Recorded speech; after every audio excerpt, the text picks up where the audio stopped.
पिता की डायरी, दर्द भरी कहानी। एक बार एक शिक्षक अपनी क्लास में बच्चों को पढ़ा रहे थे, लेकिन बच्चे बहुत शोर कर रहे थे। तब शिक्षक ने बच्चों को एक कहानी सुनाई।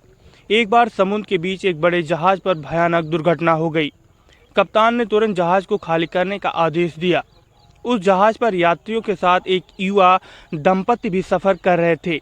जब लाइफ बोट पर चढ़ने का उनका नंबर आया तो देखा गया कि नाव पर अब केवल एक व्यक्ति के लिए ही पर्याप्त जगह है।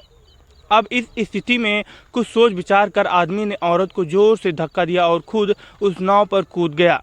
डूबते हुए जहाज पर बिल्कुल मौत के मुंह में खड़ी औरत ने जाते हुए अपने पति से चिल्लाकर कुछ कहा। अब शिक्षक ने रुककर स्टूडेंट से पूछा, तुम लोगों को क्या लगता है कि उस स्त्री ने अपने पति से क्या कहा होगा?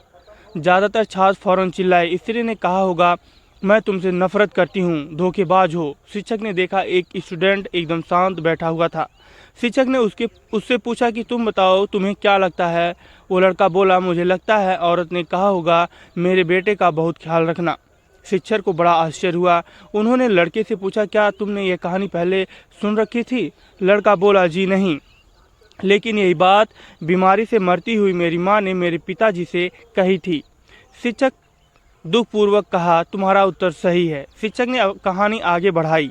जहाज डूब गया, स्त्री मर गई, पति किनारे पहुंचा और उसने अपना शेष जीवन अपने बेटे के लालन पालन में लगा दिया।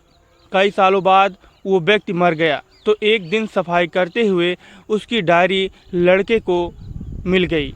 अपने पिता की एक डायरी मिली। डायरी उसे पता चला कि जिस समय उसके माता पिता उस जहाज पर सफ़र कर रहे थे, उस समय उसकी माँ एक जानलेवा बीमारी से ग्रस्त थी और उनके जीवन में कुछ दिन ही शेष थे। ऐसे कठिन मौके पर उसके पिता ने एक कड़ा निर्णय लिया और लाइफ बोट पर पत्नी को धक्का देकर कूद गया। उसके पिता ने डायरी में लिखा था, तुम्हारे बिना मेरे जीवन का कोई मतलब नहीं। मैं तो तुम्हारे साथ ही समंदर में समा जाना चाहता था, लेकिन अपनी एकमात्र संतान का ख्याल आने पर मुझे तुमको अकेले छोड़कर जाना पड़ा। मुझे माफ़ करना।